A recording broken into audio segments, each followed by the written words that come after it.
Some MPs helping foreign actors like China and India. Government won't commit to releasing names of MPs. This is the Great White North Report. So the National Security Intelligence of Canada, it's a big long acronym, I'm not going to pronounce the whole thing, sent a report in saying that some MPs are helping foreign actors like China and India meddle in Canadian politics. This is a report they gave the Trudeau government, who are slow to respond to the threat of foreign interference. We know that foreign interference happens in Canada.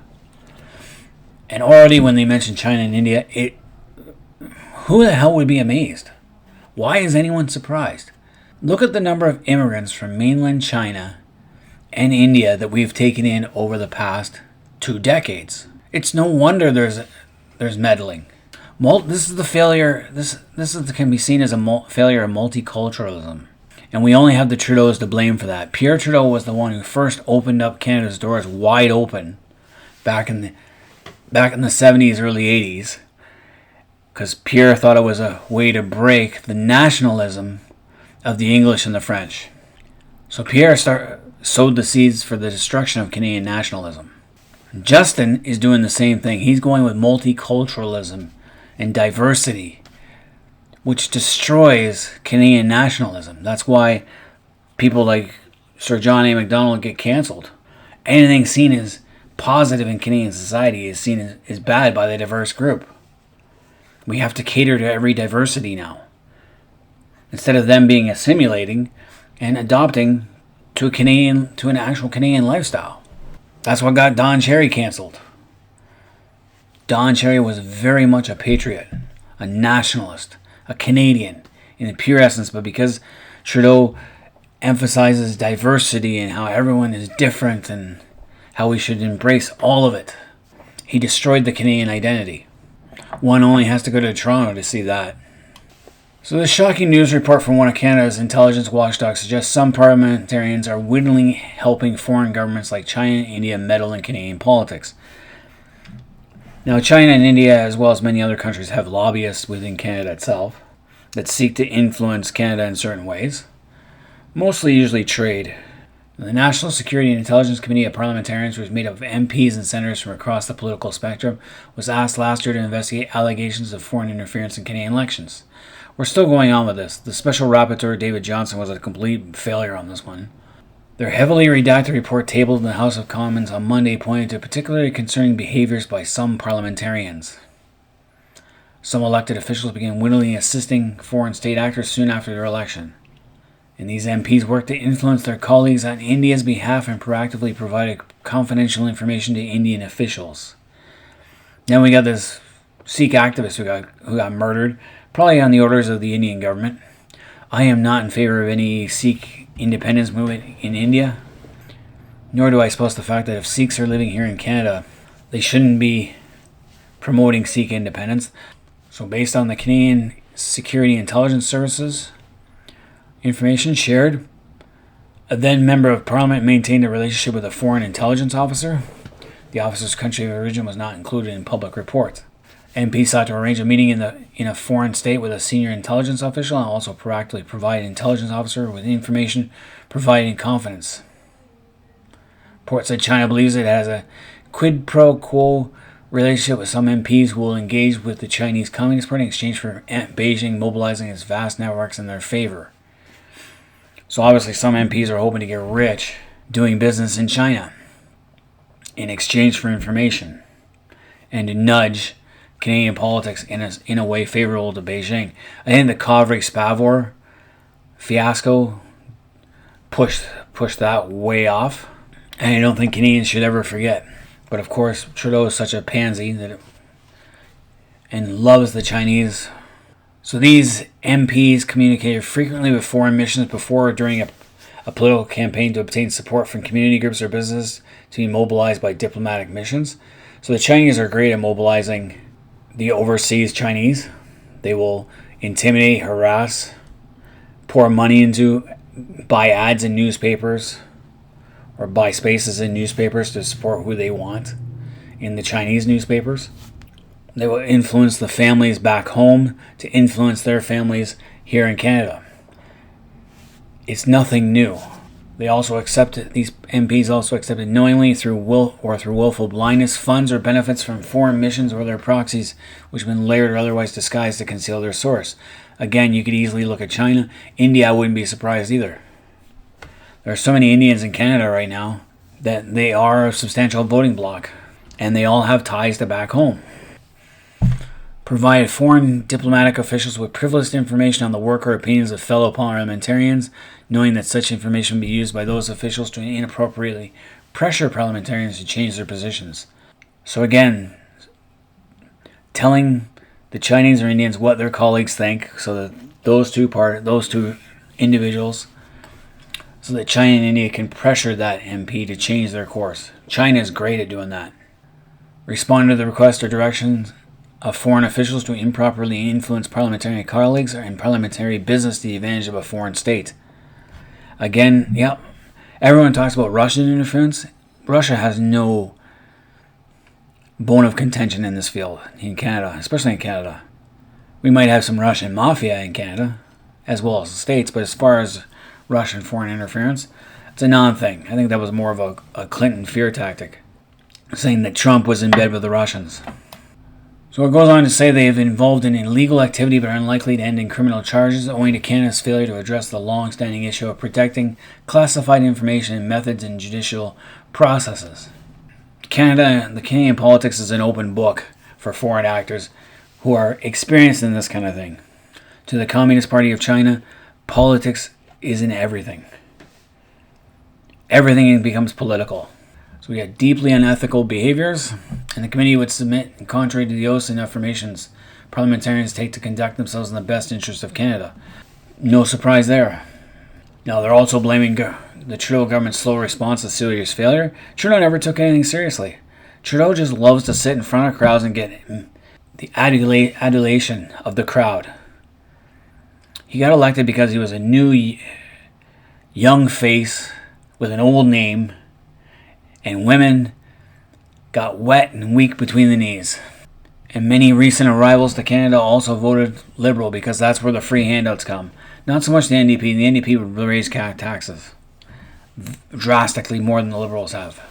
National Security 3 times has reviewed the government's response to the threats of foreign interference since 2018 and Trudeau's trip to India, a point members have made known throughout their latest report.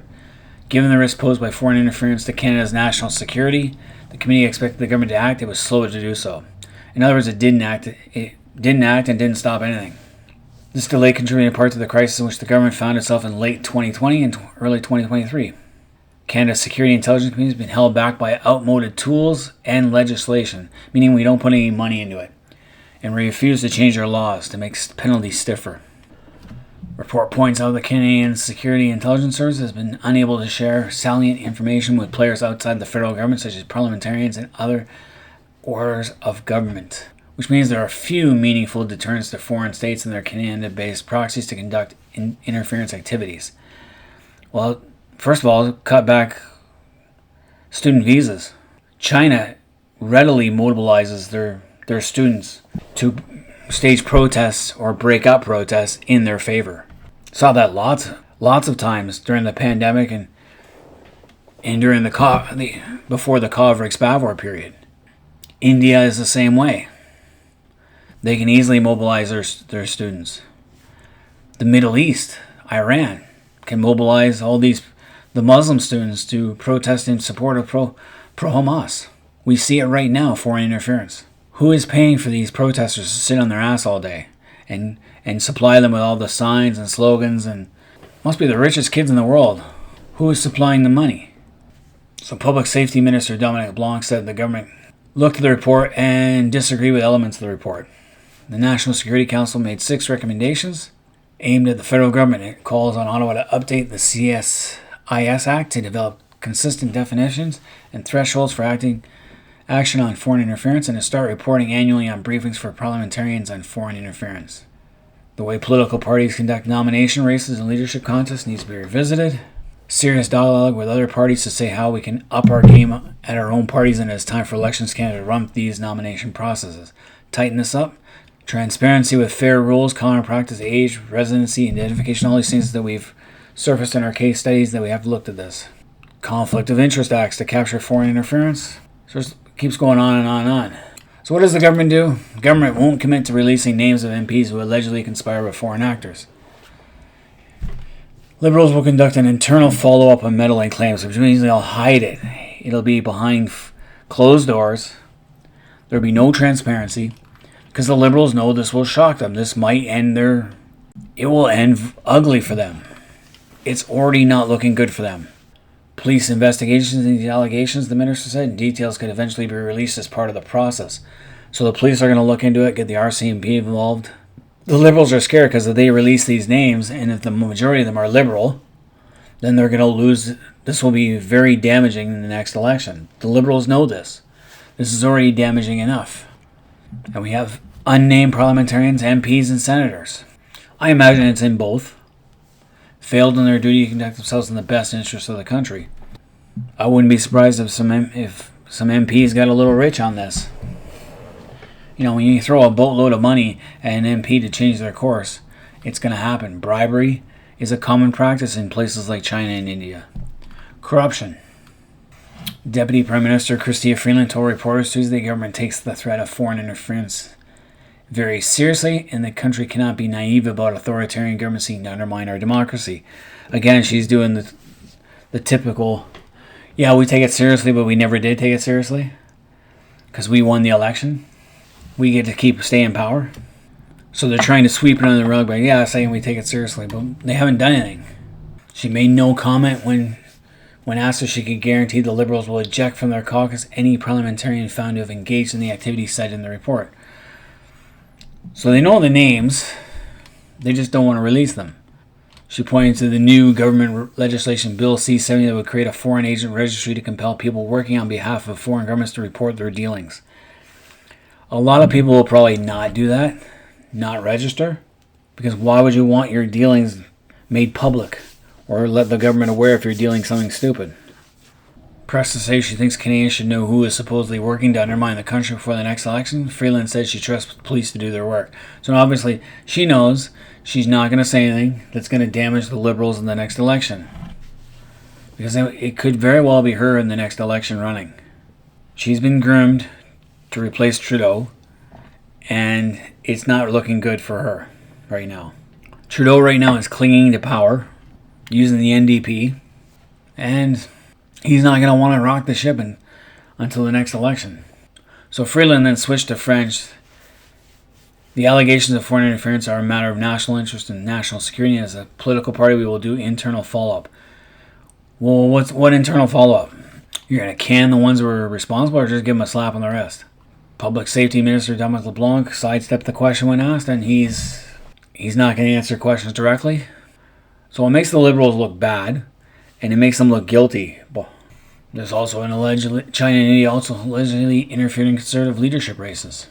The first time they've heard about it, but China and India definitely influenced voters in certain regions that conservatives lost. Probably more so in China than India. India's being stupid.